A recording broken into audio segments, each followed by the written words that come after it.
Now you should have all of your steam-a-seam pieces lightly pressed onto the fabric so they won't come off. So here are some of them here. And next we're going to prepare the background fabric.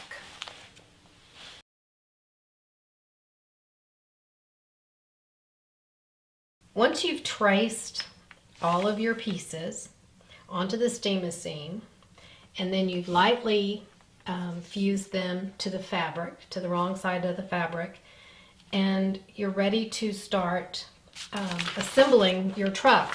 And so rough cut around each piece and put them in numerical order. You're going to stack them. The highest number on this one is number 62. You want 62 at the bottom, and you want number 1 at the top. And what that does is you can just grab your pieces off the top, see where they go, because you'll see the shape of the piece. And you don't have to keep referring back to your diagram here. You've already got them stacked, and you can just pull off the top of the stack each time.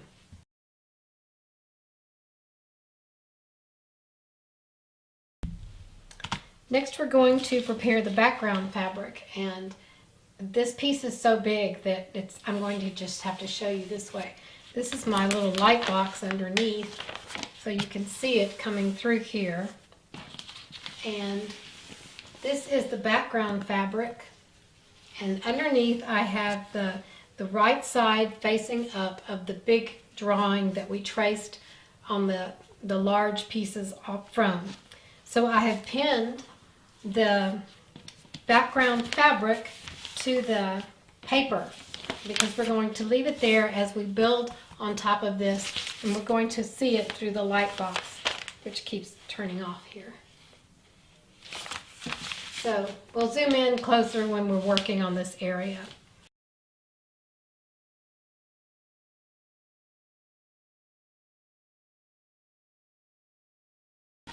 So I've cut this piece out on the dotted line, and I'm going to score it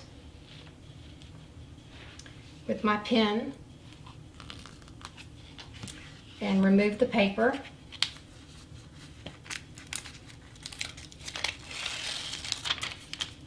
And I'm going to look at this spot here, and this is R1, and we're going to place it right along the inside.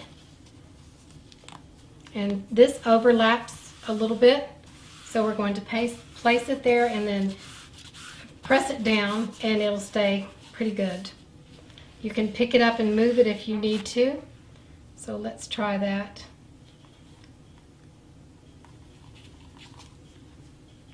All right, that's better. So now we've done R1, and you can still see through here for the other pieces that we need to add later. You can still see through there with the light box.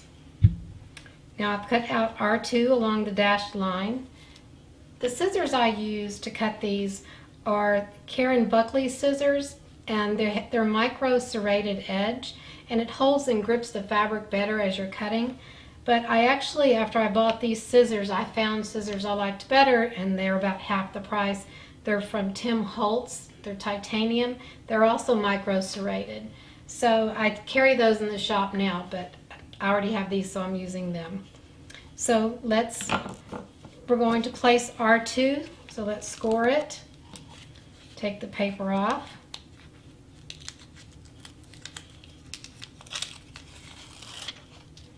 And we'll move this over. Here's our R2.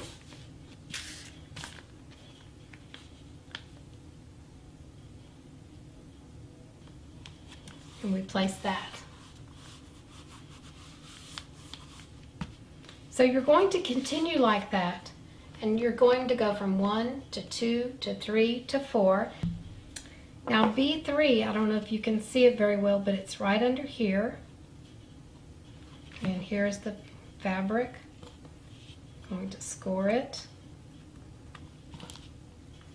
Take the paper off.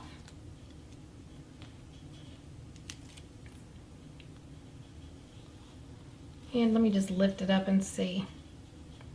All right, it goes like this. and it overlaps as well. This is the back seat, or the front seat actually. And then over here, this part is B4. So score the paper.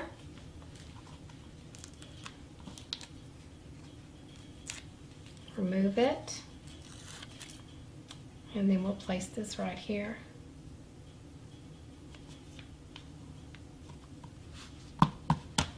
So you've done the first 4.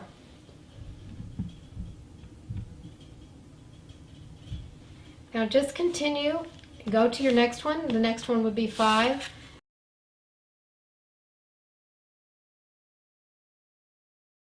Before you remove the paper from the back of the license plate, you need to fill in whatever you're going to fill in on the license plate. Here I'm just going to copy exactly what's on the paper, but you can write your own license plate, whatever you want. You do this before you take the paper off the back. So just fill it in like this. Just trace it, more tracing. And my pen is about to be empty of ink. So I'll just finish tracing this and show you when it's finished. So,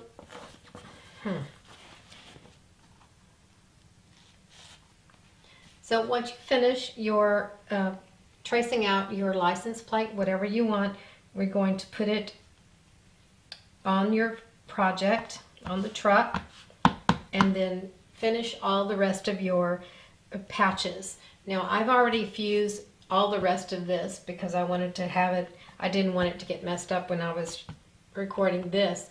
So this has already been fused, but what you're going to do next is you'll need a spray bottle of water, a hot iron, and an applique pressing sheet. And what you'll do is, however big your applique pressing sheet is, spray that area with water.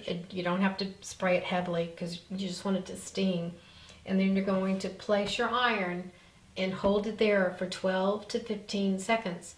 It's going to seem like a long time, but if you count, it doesn't seem as long. So once you're going one spot, then go to the other spot, and if you have to, respray it with water. So you spray with water, you put the applique pressing sheet on top, and then you press.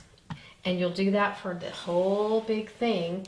It'll take a little while because it's big, but after you're finished with that, you're done with this block. So next we can go on to the block number 2, which is called Yellow Rose.